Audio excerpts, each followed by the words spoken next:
ஓம் சாய்ராம், ஜெய் சாய்ராம். என் அன்பு குழந்தையே, உனக்கு மிகப்பெரிய வெற்றி உன்னை தேடி வர காத்து கொண்டிருக்குது தெரியுமா? நீயே ஆச்சரியப்பட்டு போகும் அளவுக்கு மிகப்பெரிய வெற்றி செய்தி உன்னை வந்து சேரப்போத.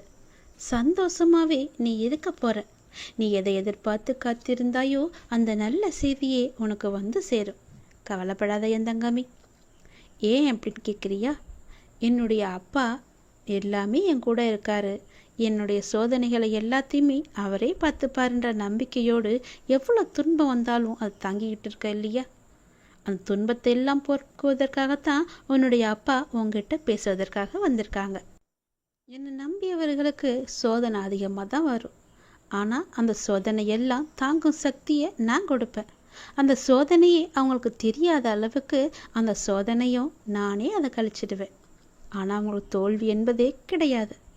என்னட்ட சரணடைஞ்சிட்டாங்கன்னா வேறு எவரிடமும் கையேந்த வேண்டிய அவசியமும் இருக்காது. என்னுடைய நாமம் முழுவதுமே உனக்குள்ள நிறைஞ்சிருக்கும் போது நீ ஏன் பயப்பட்டுக்கிட்டு இருக்க? உனக்கு யாரும் இல்லைன்னு ஏன் கலங்கிக்கிட்டு இருக்க? எதற்கு அவசரப்படுற? நீ என்னுடைய குழந்தை தானே. நீ நினைச்சது உடனே நடக்கணும்னு நினைக்கிறதே பெரும் தப்பு. அதுக்கு நீ கொஞ்சம் பொறுமையாக தான் இருக்கணும். எல்லாத்துக்கும் ஒரு காரணத்தோடு தான் எல்லாத்தையுமே தள்ளி வச்சுக்கிட்டே இருக்க. நீ கேட்ட உடனே கொடுப்பதற்கு எனக்கு தெரியாதா? ஆனால் உனக்கு கொடுக்காம தள்ளிக்கிட்டே போகிறதுக்கு நிச்சயம் ஒரு காரணம் இருக்குன்னு நீ நம்பணும் இல்லையா? ஏதோ ஒரு நன்மை இருக்குது. அதனால தான் நான் கேட்டதை என்னுடைய அப்பா எனக்கு கொடுக்கல. ஏதோ ஒரு விஷயம் அதில் மறைஞ்சிருக்கு. அது எனக்கு நன்மையாக தான் இருக்கணும் அப்படின்னு நினச்சிக்கிட்டு இருந்தீங்கன்னா அதுதான் உனக்கு நல்லது. எனக்கு கொடுக்கவே இல்லையே. நான் எத்தனை முறை கேட்டுக்கிட்டே இருக்கேன். பல வருஷமாக கேட்டும் எனக்கு என்னுடைய அப்பா கொடுக்காம தள்ளி போட்டுக்கிட்டே இருக்காரே, அதை கண்ணில் கூட காமிக்க மாட்டேங்கிறாரே என்ற நம்பிக்கை தான் உன் மனசில் அதிகமாக வந்துக்கிட்டு இருக்கு. நான் சொல்வதை புரிஞ்சுக்கோ. உனக்கு நிச்சயம் புரியும். அப்படி புரியும் போது நான் உனக்கு நல்லது தான் செஞ்சுருக்கேன்னு உனக்கே தெரிய வரும். உனக்கு எந்த நேரத்தில் என்ன தரணும்னு எனக்கு மட்டும்தான் தெரியும். அவசரப்படாத, பொறுமையாயிரு. நம்பிக்கையை விட்டு விடாத. உனக்கு எது நன்மையோ அதை நிச்சயம் கொடுப்பேன். அப்படி நீ கேட்டும் கொடுக்கலனா அதில் ஏதோ ஒரு தவறு இருக்குன்னு நினச்சிக்கோ. எதற்கும் அவசரப்பட்டு எல்லா காரியத்தையுமே நீ வீணடிச்சிடாத. எத்தனையோ இடையூறுகளை எல்லாம் தாண்டி வந்துட்ட. இப்படி தாண்டி வந்து தான் நீ என்னை இப்போது வணங்கிக்கிட்டு இருக்க. உன்னுடைய வாழ்க்கையில் பல சோகங்கள் உன்னை சூழ்ந்து இருந்தாலும் என்னை பிரார்த்திப்பதில் தான் நீ மகிழ்ந்து போயிருக்க. என்னை வணங்கும் போது தான் உன்னுடைய மனசில் நேர்மறை அதிகமாகவே வந்திருக்கு. அப்படி நேர்மறை அதிகமாக வந்துருச்சுன்னா உன்னுடைய வாழ்க்கையில் மகிழ்ச்சி தானாக வந்துடும் இல்லையா? நீ என்னை வணங்கும் போது எத்தனையோ மகிழ்ச்சியான விஷயத்தை எல்லாம் நீ பார்த்துருப்ப, அனுபவிச்சிருப்ப. நானே அதை உனக்கு தந்தும் இருப்பேன். அப்படி தானே? கவலைப்படாத. யாருடைய மனசை சரி செய்தால் உன்னுடைய வாழ்க்கை நன்றாக இருக்குன்னு நினச்சிக்கிட்டு இருக்க இல்லையோ, அதை அப்படியே நான் உனக்கு தருவேன். அவங்களுடைய மனசை சரி செஞ்சு உன்னிட்ட பேச வைப்பேன். உன்னை தேடி நான் வர வைப்பேன். உன்னை விட்டு போன உறவு உன்னை தேடி நிச்சயம் வரும். நீ அவசரப்பட்டு அவங்கள்ட்ட பேசுகிற, இவங்களை நான் சமாதானத்துக்கு அழைச்சிட்டு போகிறேன்னு அழைச்சிட்டுலாம் போயிடாத. அவங்க மனசை நான் சரி செஞ்சுக்கிட்டு இருக்கேன். நிச்சயம் அது சரியாகும். ஒரு நேரம் வரும். அந்த நேரம் வருமாற நீ காத்திருந்து தான் ஆகணும். அப்படி அந்த நேரத்துக்காக என்னால் காத்திருக்க முடியாது, உங்கள் பேச்சை நான் கேட்க மாட்டேன், மீறி தான் நான் போவேன்னு சொன்னால் அதுக்கு நானும் பொறுப்பாக முடியாது என் தங்கமே. நான் சொல்வதை புரிஞ்சுக்கோ. கொஞ்சம் நீ பொறுமையாரு. அவசரப்படாத. உன் வாழ்க்கையில் எது நல்லதுன்னு நினைக்கிறியோ அதை நானே உனக்கு கொடுக்குறேன். யார் வந்தால் உன்னுடைய மனசு நிம்மதி அடையுமோ அவங்கள உங்ககிட்ட வந்து நான் சேர்க்குறேன். உன்னுடைய வாழ்க்கையில் மீண்டும் மலர்ச்சியை நான் கொண்டு வரேன். நீ அமைதியாக இரு. உனக்கான அனைத்தையுமே நான் தரேன். உன் வாழ்க்கையில் மீண்டும் மீண்டும் மகிழ்ச்சி வந்துக்கிட்டே இருக்கும்படி உன் வாழ்க்கையை நான் மாற்றி காமிக்கிறேன். எங்கும் போகாது உன்னுடைய வாழ்க்கை. உன் வாழ்க்கையில் உன் கையில் தான் நான் ஒப்படைச்சிட்டேன்ல. நீ பத்திரமா பார்த்துக்கிட்டு தானே இருக்க. அதை நானும் பத்திரமா பாதுகாத்து என்னுடைய வாழ்க்கையை உங்ககிட்ட ஒப்படைச்சிட்டேன். நீ சொன்ன பிறகு உன் வாழ்க்கையை நான் பார்த்துக்க மாட்டேனா? உனக்கு நல்லது நடக்கத்தான் போகுது. நம்முடைய வாழ்க்கை மாறாதான் என்ன நினச்சி வருத்தப்பட்டு கொண்டிருந்த இல்லையா? நீ பட்ட வேதனைகளும் கவலைகளும் கஷ்டங்களுமே எல்லாமே எனக்கு தெரியும். நீ எவ்வளவு வேதனைகளை பட்ட, எவ்வளவு கவலைப்பட்ட, எவ்வளோ கஷ்டங்களையெல்லாம் அனுபவிச்சுக்கிட்டு இருந்த, எல்லாம் தெரியும். பொறுமை காத்துக்கோ. அந்த பொறுமை தான் உன்னை நிச்சயம் நல்ல வழிக்கு அழைச்சிட்டு போகும். உன் வாழ்க்கையை மேலும் மேலும் சிறப்பாக்கிட்டே இருக்கும். பொறுமைக்கும் ஒரு எல்லை உண்டுன்னு நீ கொதிச்சு எழுந்தினா உன் வாழ்க்கை உன் கையில் இருக்காது. உனக்கான சரியான நேரத்தில் உனக்கு என்ன வேண்டுமோ, எது வேண்டுமோ, எந்த நொடி வேண்டுமோ அதை நான் நிச்சயம் தருவேன். உனக்கு தரணும்னு நினச்சிட்டுன்னா என்னால் அது ஒரு நொடி கூட தந்துட முடியும்.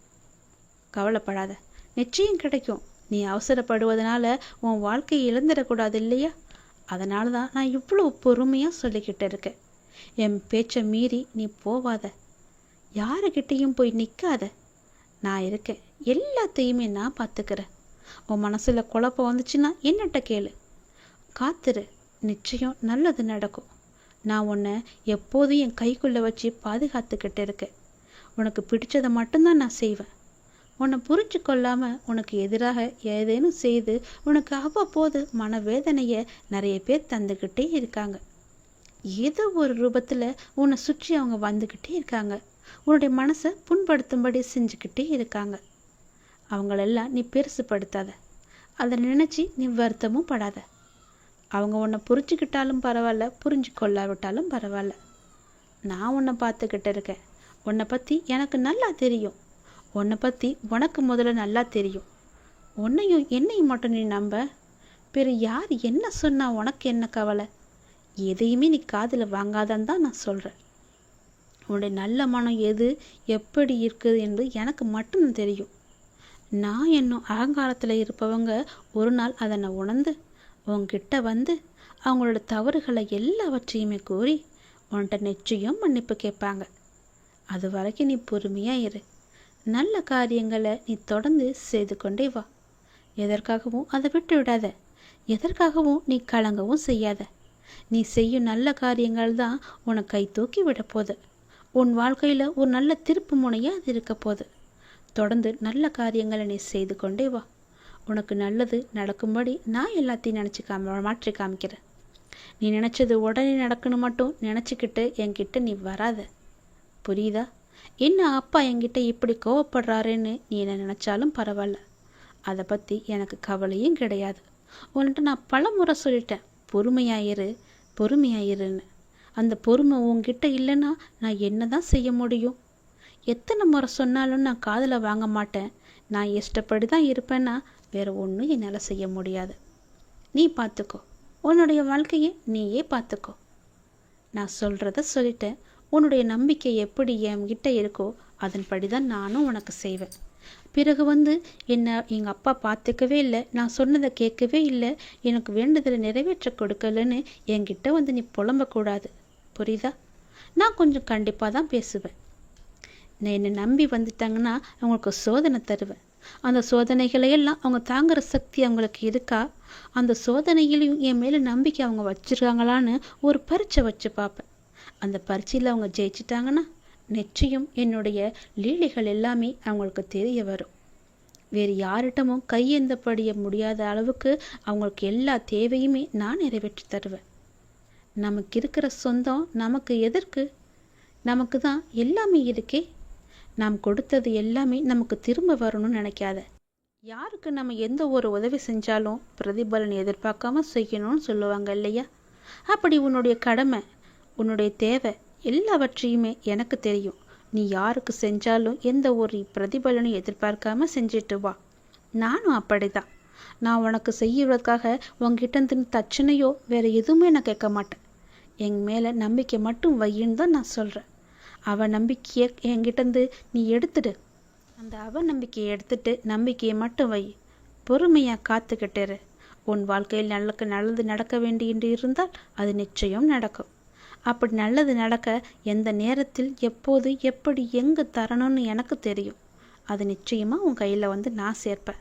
அது வரைக்கும் நீ பொறுமையாக மட்டும்தான் இருக்கும்.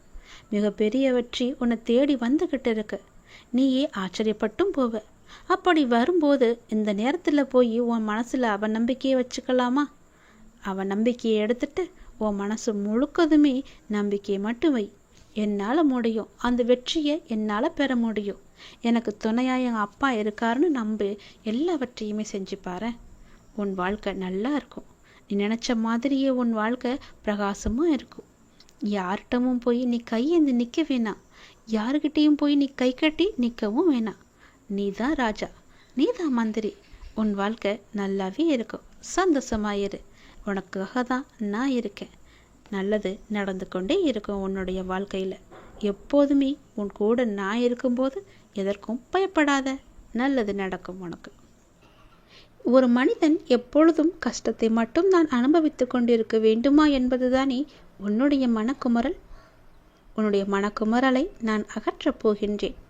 மிக பெரிய வெற்றி உன் அருகில் இருக்கின்றது. நிச்சயம் நடக்கும். நீயே ஆச்சரியப்பட்டும் போவாய். கடந்த கால கஷ்டங்கள், இழப்புகள், ஏமாற்றங்கள், காயங்கள், தோல்விகள் எல்லாம் உன்னை விட்டு மறந்து போகும் அளவிற்கு உனக்கு நான் மிகப்பெரிய மகிழ்ச்சியை, மிகப்பெரிய வெற்றியை நான் தரப்போகின்றேன். உன் அருகில் அது வந்துவிட்டது. கஷ்ட காலங்கள்தான் கடவுள் நமக்கு உதவுவார் என்ற நம்பிக்கை உனக்குள்ளே வர வேண்டும். கஷ்ட காலங்களில் தைரியத்தை நீ இழந்து விடாதே. உங்களுக்கு நடக்க முடியாத போது சுமக்க தயாராய் கடவுள் உங்களுடனே இருக்கின்றார் என்பதை நினைவில் வைத்து கொண்டால் வாழ்க்கை பயணம் மிகவுமே சுலபமாக இருக்கும். ஒரு மனிதன் ஒரு நெடும் பயணம் மேற்கொண்டிருந்தான். அது அவன் வாழ்க்கை பயணம். நீண்ட தூரம் சென்ற பின்தான் கவனித்தான் அவனுடைய கால் தடங்கள் அருகே இன்னொரு ஜோடி கால் தடங்கள் இருக்கிறது என்று. அவனுக்கோ ஆச்சரியம். சுற்றும் முற்றும் பார்த்தான். யாரும் தெரியவில்லை. சத்தமாக கேட்டான், என்னுடன் வருவது யார் என்று. நான் தான் கடவுள் என்று அசிரீரியாக ஒரு பதில் வந்தது. அவனுக்கோ எல்லையில்லாத மகிழ்ச்சி. கடவுள் என்னுடன் பயணம் செய்து கொண்டிருக்கிறார் என்ற மகிழ்ச்சியில் அவன் துள்ளி குதித்தான். பயணம் மீண்டும் தொடர்ந்தது. அவன் அந்த கால் தடங்களை கவனிப்பதை நாலா வட்டத்திலுமே மறந்துவிட்டான். சுகமாக போய்கொண்டிருந்த வாழ்க்கையில் பிரச்சனைகள் தலையெடுக்க ஆரம்பித்தன. சிறிய பிரச்சனைகள் பெரிதாக ஆயின. துன்பமும் துக்கமும் அதிகமாயின. ஒரு கட்டத்தில் அவன் சமாளிக்க முடியாமல் தவித்த போதுதான் அந்த கால் தடங்கள் நினைவு மறுபடி வந்தது. கூடவே கடவுள் இருக்கும் போதே இவ்வளவு துன்பமா என்று தனக்குள் கேட்டுக்கொண்டவன் கால் தடங்களை கவனித்தான். அவனுக்கோ அதிர்ச்சி காத்திருந்தது. அந்த பாதையில் ஒரே ஒரு ஜோடி கால் தடங்கள் மட்டுமே தெரிந்தன. அவன் சுற்றி பின்னோக்கி பார்த்தான்.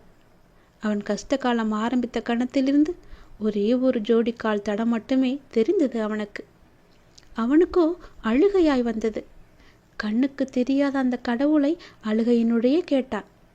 கடவுளே, என் இன்ப காலத்தில் உடன் வந்து கொண்டிருந்தீர்கள். துன்ப காலத்தில் என்னை கைவிட்டு காணாமல் போய்விட்டீர்களே, இது உங்களுக்கே நியாயமா என்று. கடவுளிடமிருந்து பதில் வந்தது. மகனே, நான் உன்னை கைவிடவில்லை. உன் துன்ப காலத்தில் நீ பார்த்த காலடி சுவடுகள் உன்னுடையவை அல்ல, என்னுடையவை.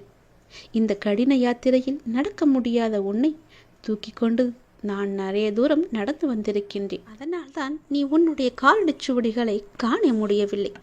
உன் கஷ்ட காலத்தில் நான் வரவில்லை என்று நினைத்து கொண்டிருக்கின்றாய். ஆனால் உன்னை தூக்கி சுமந்து கொண்டு வருவது நான் தான் என்பதை அறியாமல் சென்று கொண்டிருக்கின்றாய்.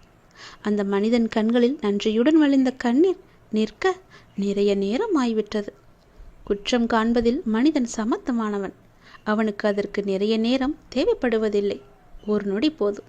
கஷ்ட காலங்களில் உறவும் நட்பும் காணாமல் போவது போல கடவுளின் அருளும் காணாமல் போவதாக அவன் எண்ணுவதில் ஆச்சரியமே கிடையாதே. சுமைகள் கூடும்போது இறக்கி வைக்க வழி தெரியாத போது இருக்கவே இருக்கின்றார் கடவுள்.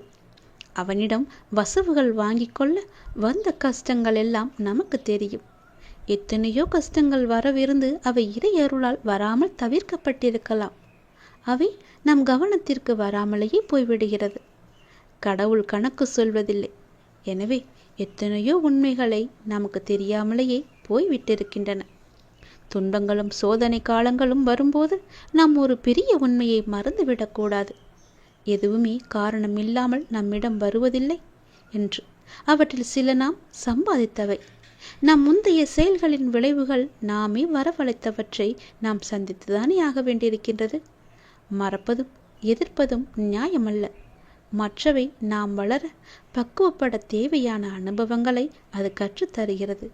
நாம் கற்க வேண்டிய பாடங்கள் அவற்றை கற்றறிந்த பின்னரே, அந்த சோதனையில் தீயில் பட்ட பின்னரே நாம் புடம் போட்ட தங்கமாய் மிளிரப் போகின்றோம்.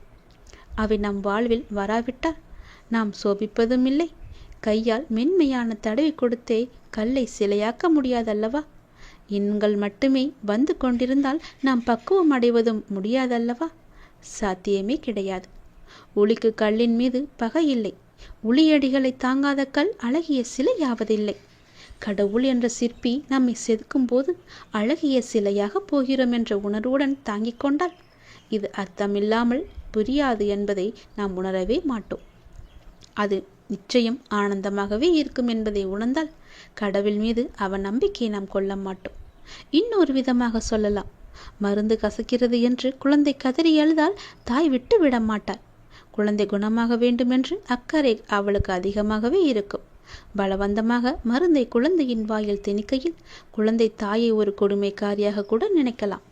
குழந்தை என்ன நினைக்கிறது என்பது தாயிற்கு முக்கியம் கிடையாது. குழந்தை குணமாக வேண்டும் என்பதே தாய்க்கு முக்கியம். குழந்தைக்கு எது நல்லது என்பதை குழந்தையை விட பெற்ற தாய் நன்றாக அறிவாள் அல்லவா? கடவுளும் அந்த தாயைப் போலதான். இனி கஷ்ட காலங்கள் வரும்போது கடவுளை திட்டாதீர்கள். அவற்றை தாங்கும் சக்தியை, அவற்றிலிருந்து கற்கும் புத்தியையும் மட்டுமே கடவுளிடம் வேண்டுங்கள். கஷ்ட காலங்களில் தைரியத்தையும் இழக்காதீர்கள். உங்களுக்கு நடக்க முடியாத போது சுமக்க தயாராய் கடவுள் உங்களுடனே இருக்கிறார் என்பதை நினைவில் வைத்துக் கொண்டால் உங்களுடைய வாழ்க்கை பயணம் சுலபமாகும். முடிவு கண்டிப்பாக இனிமையாகும். நிச்சயம் உன் வாழ்க்கை மேன்மை பெறும். பயப்படாதே, அப்பா நான் இருக்கிறேன். நீ வேண்டிக் கொண்டது நிச்சயம் உனக்கு கிடைக்கும். நம்பிக்கையோடு இரு. முகமலர்ச்சியோடும் நம்பிக்கையோடும் உன் வாழ்வை நீ தொடங்கு. ஒவ்வொரு நாளும் புதிய நாளாக நீ துவங்க இறைவன் உனக்கு அருள் புரிவார். மிக பெரிய வெற்றி உன் அருகில் இருந்து கொண்டே இருக்கிறது. அதை உடனே தொட்டு விடலாம். கொஞ்சம் யோசித்துப்பார் எப்படி தொடலாம் என்று. நான் உன் அருகிலேயே வைக்கிறேன். முழு வெற்றியையும் நீயே எடுத்துக்கொள்வாய். உன் மனதில் இப்போது உள்ள அந்த மன வருத்தத்தை உனக்கு தந்தவர்கள் அதை பற்றி கண்டு கொள்ளாதவாறு இப்போதே இருந்து கொண்டிருக்கின்றார்கள். அவர்களுக்கு அதை புரிய வைத்து விட வேண்டும் என்று நீ யோசித்து கொண்டிருக்கின்றாய், சரிதானே? ஆனால் அதற்காக நீ செலவிடும் நேரத்தை விட இந்த வருத்தத்திலிருந்து உன்னை மீட்பதற்கு நீ என்ன செய்ய வேண்டும்? எந்த விதமான ஆரோக்கியமான சிந்தனைகள் எல்லாம் உன் மனதில் எழ வேண்டும் என நீ சிந்தித்து அதற்கு ஏற்றவாறு நீ முயற்சி செய். யாருக்கு புரிய வைக்க வேண்டுமோ அதை நான் புரிய வைத்துக் கொள்கின்றேன். நீ வருத்தத்திலிருந்து வெளிவர நான் உனக்கு தேவையான சக்திகளை தருகிறேன். உன் மனதிற்கு தேவையான ஆறுதலையும் நானே தருகிறேன். என்னை காத்ததுமே உனக்கு ஆனந்த கண்ணீர் வரும்.